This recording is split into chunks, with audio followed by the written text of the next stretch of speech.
Does Planet Coaster resurrect and restore the theme park simulator for gamers, or is it just another failure? Let's find out. In November of 2016, Planet Coaster finally arrived after a long period of testing and publishing. Ahead of the project, Frontier Developments, the creators of titles such as the adventure action video games Dog Life for the PS2, the massive space simulator Elite Dangerous in 2014, but most importantly the two pillars of theme park simulator games, Roller Coaster Tycoon 2 DLCs and Roller Coaster Tycoon 3, is now back after 11 years with another shot at the park building genre. The game itself was already immensely popular long before the actual release date because of another game's imminent failure.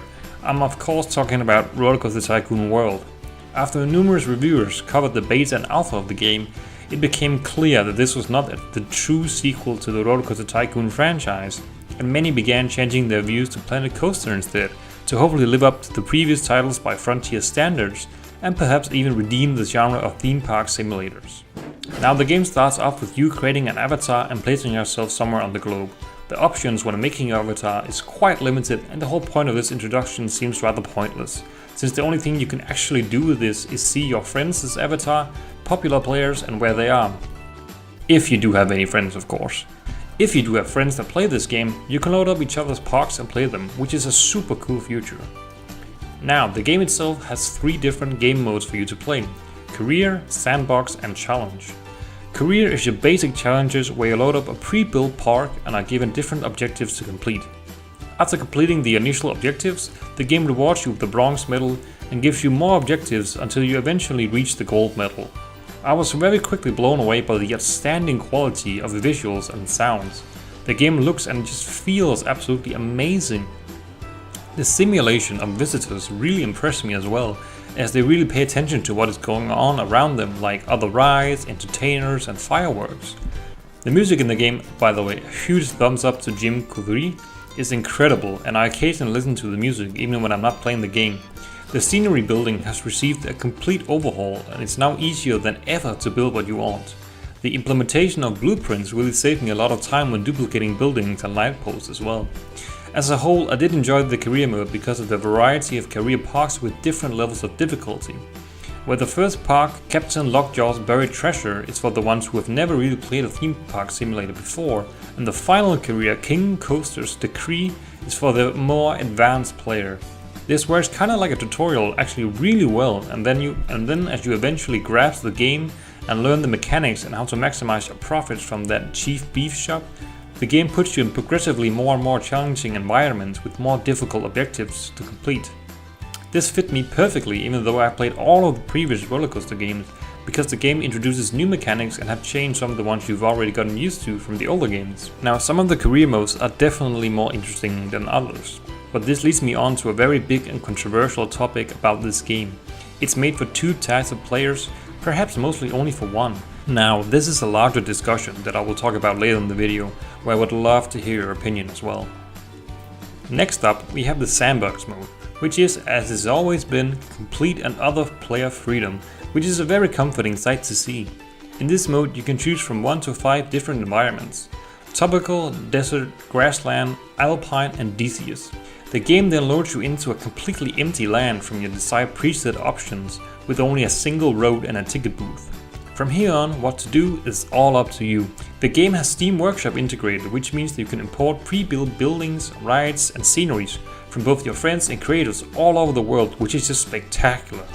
The Sandbox Mode functions exactly like we know it, and that is a big plus in my book, and Frontier should be applauded for including everything in the game that should be here, and not jumping on the bandwagon which other companies does, and release essential gameplay features behind playable DLCs and just ruining the player experience. Lastly, we have the Challenge Mode. This mode functions as a way for the experienced theme parks player to get, well, a sense of challenge. You can choose between 4 ladders of difficulty: easy, medium, hard or harder. Each branch gives you a different sum of starting money. Essentially, you start out like in Sandbox Mode with nothing, and then you build your park from the bottom up with limited amount of money.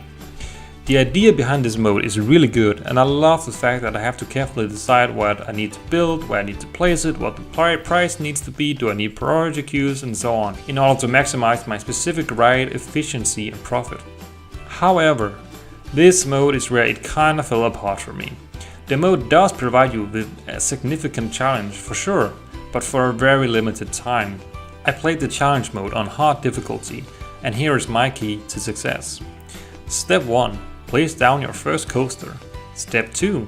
Place down essential buildings, 1 food shop, 1 drink shop and 1 toilet. Step 3. Place scenery around your coaster so that you can increase the ticket price. Step 4. Wait. Step 5. Place your second coaster. Step 6. Rinse and repeat. And this is how I beat challenge mode on hard difficulty, which is a big letdown in my opinion. I remember in Roller Coaster Tycoon 2, where money was a huge deal.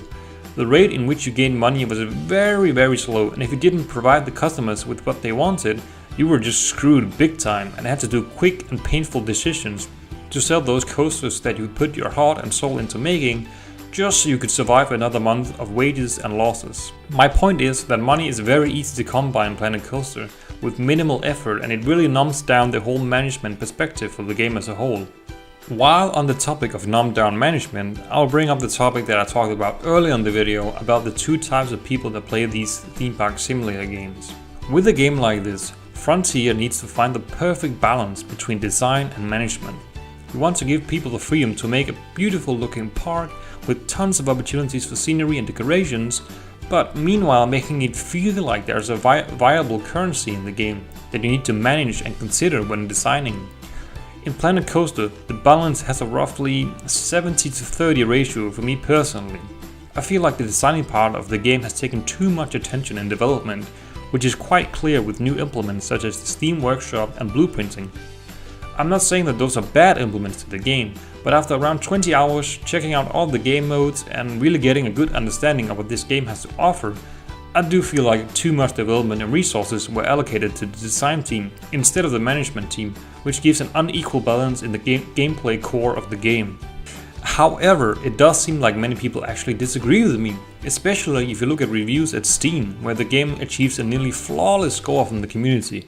It was actually the response I got on my own initial review there that sparked this more in-depth review, so big thanks to the people who commented. So, as our closer, Planet Coaster brings big implements to the theme park simulator genre, making it look bigger, better and more polished than ever before, but the game will most likely fall short for those gamers who look for serious management and challenge. If you however value the designing part of the game more, then you will probably be very satisfied with the game, and $37.99 is a very good price compared to the hours and hours of fun you can have with this game. Frontier has also already provided numerous free updates to the game with more content, so who knows, maybe sometime in the future the game will provide more in-depth management than what we currently have, and at that point I'll be more than excited to return to the game. So, if you've managed to make it this far, I just wanted to say thank you. Thank you for listening, and hopefully you got something useful from this video. Since this is my first video, I'll be more than happy to receive feedback on what your thoughts is. Maybe I talk too much, maybe I left something important out, whatever you feel.